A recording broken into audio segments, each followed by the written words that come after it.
What's up, everybody? Dr. Danny McLean here, coming to you from my home basement gym. Today featuring Max Pro as part of the Fighter Fitness workout. Today what we're going to do 5 upper body moves and 5 lower body moves using the Max Pro and martial arts techniques. If you do these, it's going to help you with your strength, your endurance, and your cardio. And it'll help you work on your self-defense.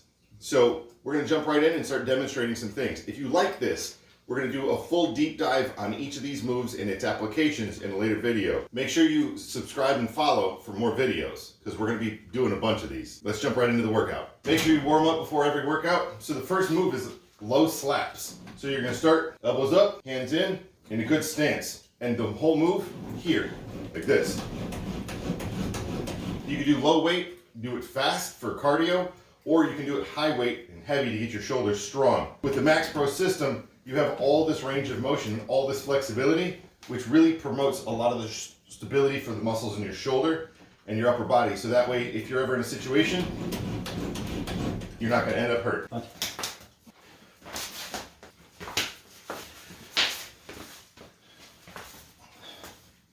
Switch up.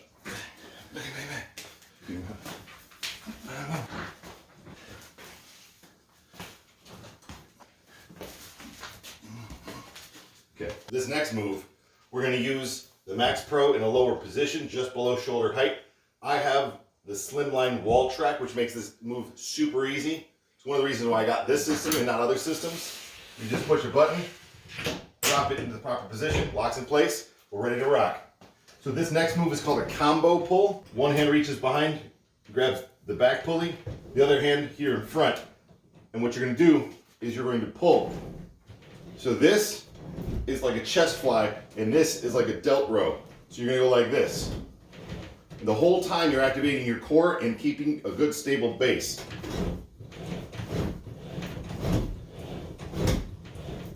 And with the Max Pro system, you don't have to worry about stretching bands snapping back on you. You don't have to worry about weights jumping around because it's just resistance on the outset.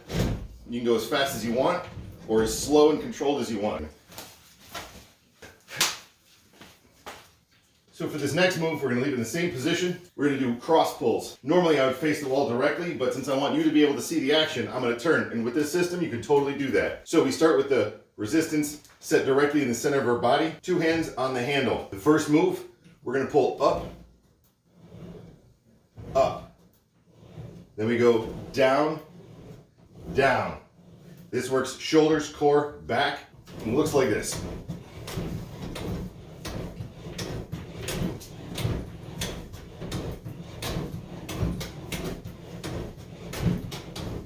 Do them fast for cardio, do them slow and strong for strength. Here.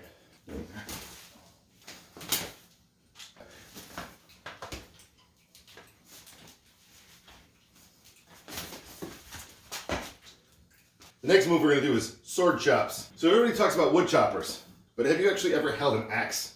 So what we're going to do, we're using the 3-piece bar, and we're going to hold one hand down here, like the pommel of a sword, the other one just above the crease where these screw together. Get in a good stance, and the move, you're pushing out with your stabilizing hand, and then the bottom hand is a pull, and then your core is a twist, and it should snap.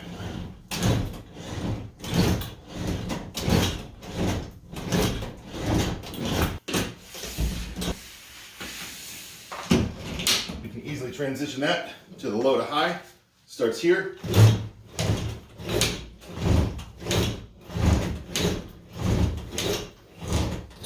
And that's how you chop.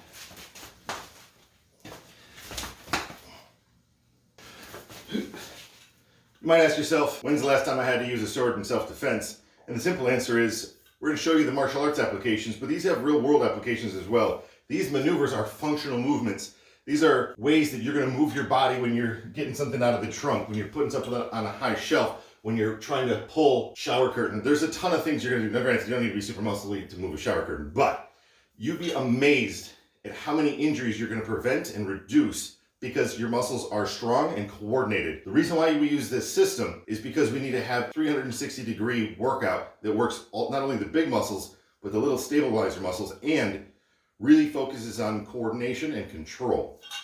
which ultimately will make you a better athlete no matter what your sport is. I picked martial arts because that's my background. I started off doing judo, Wing Chun, Muay Thai, Filipino stick and knife, and fighting's kind of in my blood. Nowadays, I play medieval martial arts. So we run around and actually hit people with sticks. So I'm showing you what I'm comfortable with, what I know, and what is medically relevant to keep a strong, healthy body. And it's a lot of fun when we do it. So the next move we're gonna do is straight out of karate. It's a rising block. You're gonna take the handle, make sure you bend your elbow, lift it up in the air.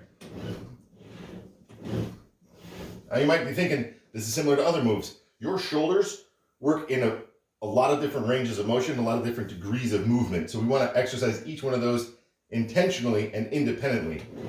But this has a lot of functionality. There's going to be plenty of times where you're reaching in to grab something to pull it up, and you might have to pull it a slightly different angle. If you're not prepared for that, that can cause shoulder injuries. I see it all the time in my office. Or if you're just working on getting your karate going, that works too. So for this next move, I have the ankle braces on, and we're going to take a little slack in the line so that way I can put my foot on the ground and still have this clipped in without getting stuck. Once we have it where we want it, take the slack out, and the move is to draw your knee in. This works your hip flexors and your core and your stabilizer muscles here and your obliques. The reason why we use the resistance is because from a workout standpoint, it's more efficient to have the weight and the resistance. From a martial arts application, you're not going to be swinging your leg into open air. There's going to be resistance against you, and if you're only used to doing high speed, low resistance, it's really easy for an opponent to overcome that, especially with that first move that we showed, that low slap. So when you're doing this, you want to not only build endurance, but also raw power. This is a good move to block with. It's also a good move to drive the knee in, as you'll see here in just a second.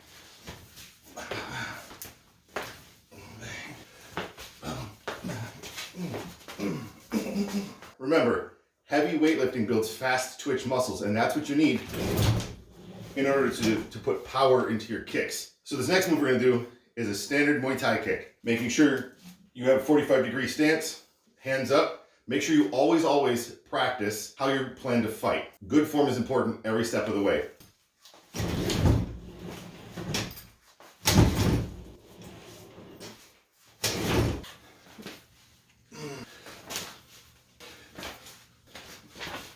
Most people underestimate the importance of footwork when doing martial arts. Coming from a background of judo, the number one thing that we look to do to offset our opponent is to take their stable base away from them.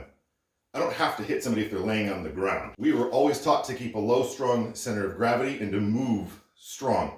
Now in karate, they show that a step can offset your opponent, especially if you're ready for it and your opponent isn't. If you get close and tangled up, you can take a step and push your opponent off balance, and again, they'll fall. Person's a whole lot easier to hit them while they're falling. Make sure that we're not the guy falling. So we're gonna start with a flat, square stance and just step.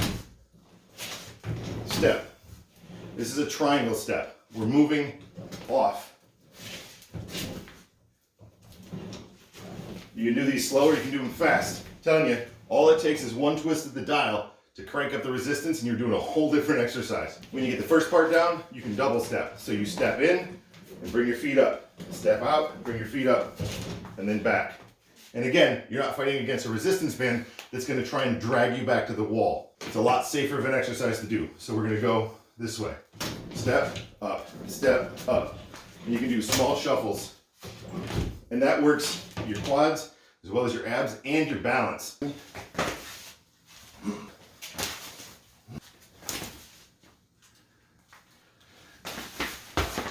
So for this next one, we're gonna do side shuffles. We still have the ankle braces on, still hooked into the Max Pro on the wall.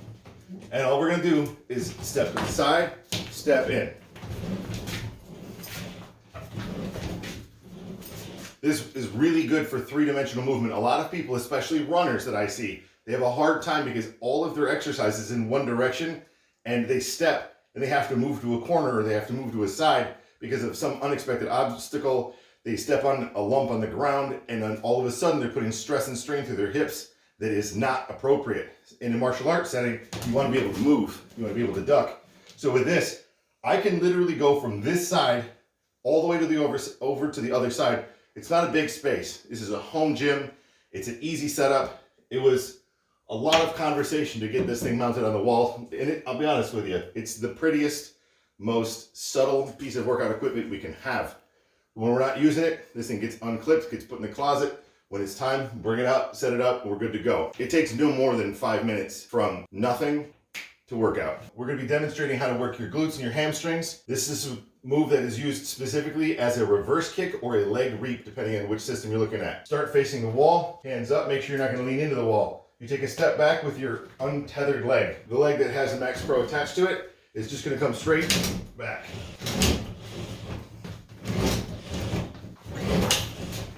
Let me tell you, after doing a bunch of those, you'll feel it in your core. You can do it fast, you can do it slow. Ultimately, it's working the attached leg and the unattached leg, because when you're trying to put power through resistance, it's way different than just moving your leg in the air. As you're putting power through resistance, you have to use all the muscles to stabilize your leg, your ankle, your pelvis on the opposite side. So when your foot is on the ground, you have a nice, steady, strong connection to the ground. If we wanted to, we could add a kicking bag in for that extra impact. Even without that, this system gets the job done.